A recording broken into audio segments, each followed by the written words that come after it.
सोनू ने गिलास मुंह से लगाया तो पानी से बहुत बदबू आई। परी से बोला, यह कैसा पानी है? मारे बांस के पिया नहीं जाता।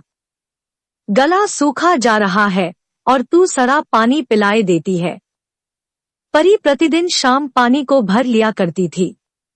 कुआं दूर था, बार बार जाना मुश्किल था। कल वह पानी लाई तो उसमें बू बिल्कुल न थी। आज पानी में बदबू कैसी? लोटा नाक से लगाया तो सचमुच बदबू थी। जरूर कोई जानवर कुएं में गिरकर मर गया होगा, मगर दूसरा पानी आए कहां से? साहूकार के कुएं पर कौन चढ़ने देगा? दूर से लोग धमका देंगे। बनिए का कुआं गांव के उस सिरे पर है, परंतु वहां भी कौन पानी भरने देगा? कोई तीसरा कुआं गांव में है नहीं। सोनू कई दिन से बीमार है। कुछ देर तक तो प्यास रोके चुप पड़ा रहा, फिर बोला, अब तो मारे प्यास के रहा नहीं जाता। ला, थोड़ा पानी नाक बंद करके पी लूं। परी ने पानी न दिया। खराब पानी से बीमारी बढ़ जाएगी इतना जानती थी, परंतु यह न जानती थी कि पानी को उबाल देने से उसकी खराबी जाती रहती है। बोली, यह पानी कैसे पियोगे? न जाने कौन जानवर मरा है।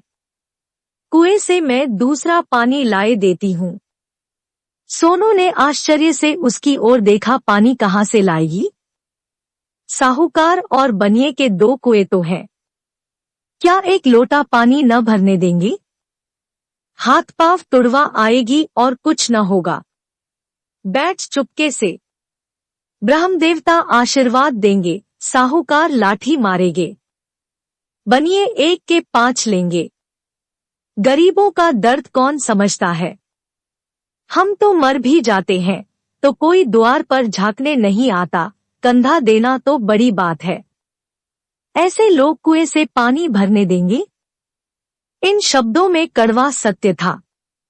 परी क्या जवाब देती, किंतु उसने वह बदबूदार पानी पीने को न दिया। रात के 9 बजे थे।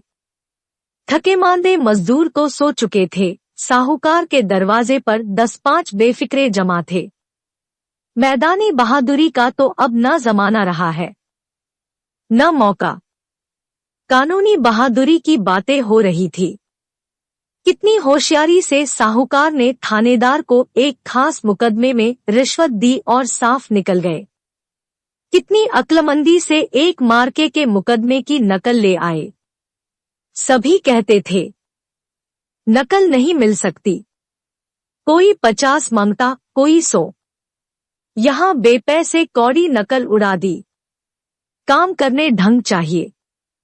इसी समय परी कुएं से पानी लेने पहुंची।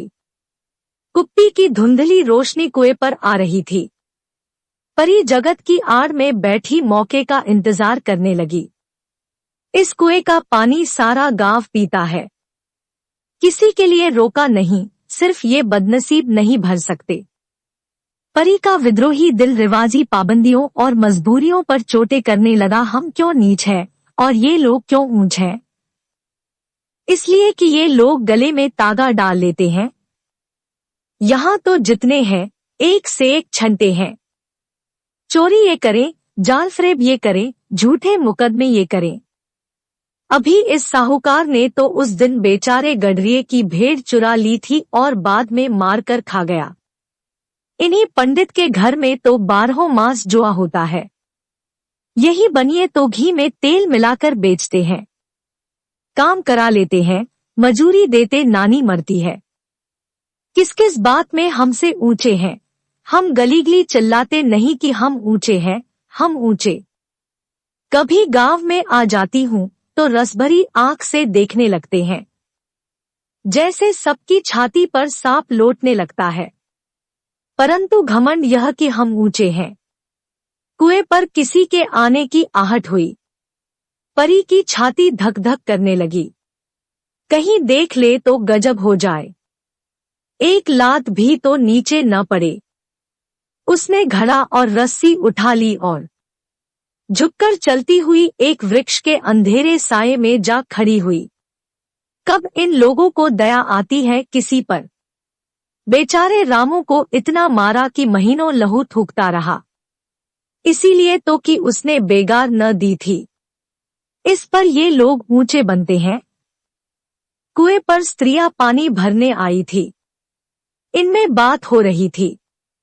खाना खाने चले और हुक्म हुआ कि ताजा पानी भर लाओ। घड़े के लिए पैसे नहीं हैं। हम लोगों को आराम से बैठे देखकर जैसे मर्दों को जलन होती है।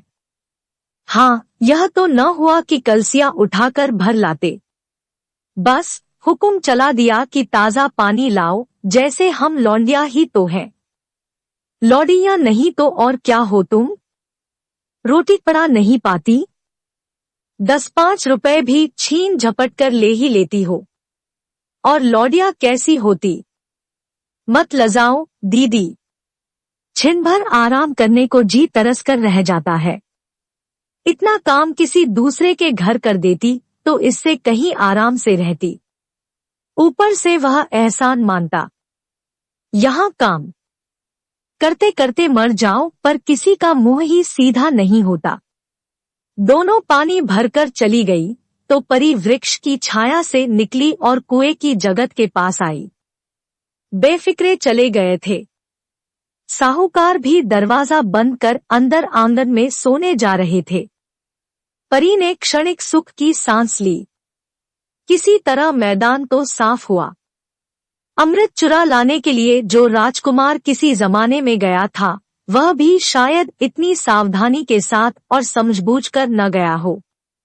परी दबे पांव कुएं की जगत पर चढ़ी। विजय का ऐसा अनुभव उसे पहले कभी न हुआ था। उसने रस्सी का फंदा घड़े में डाला। दाएं बाएं चौकन्नी दृष्टि से देखा जैसे कोई सिपाही रात को शत्रु के किले में सुराग कर रहा हो। अगर इस समय वह पकड़ ली गई तो फिर उसके लिए माफी या रियायत की रत्ती भर उम्मीद नहीं। अंत में देवताओं को याद करके उसने कलेजा मजबूत किया और घड़ा कुएं में डाल दिया। घड़े ने पानी में गोता लगाया, बहुत ही आहिस्ता। जरा भी आवाज न हुई। परी ने 2-4 हाथ जल्दी जल्दी मारे। घड़ा कुएं के मुंह तक आ पहुंचा। कोई बड़ा शहजोर पहलवान भी इतनी तेजी से न खींच सकता था। परी झुकी कि घड़े को पकड़कर जगत पर रखे कि एकाएक साहूकार साहब का दरवाजा खुल गया। शेर का मुंह इससे अधिक भयानक न होगा। परी के हाथ से रस्सी छूट गई।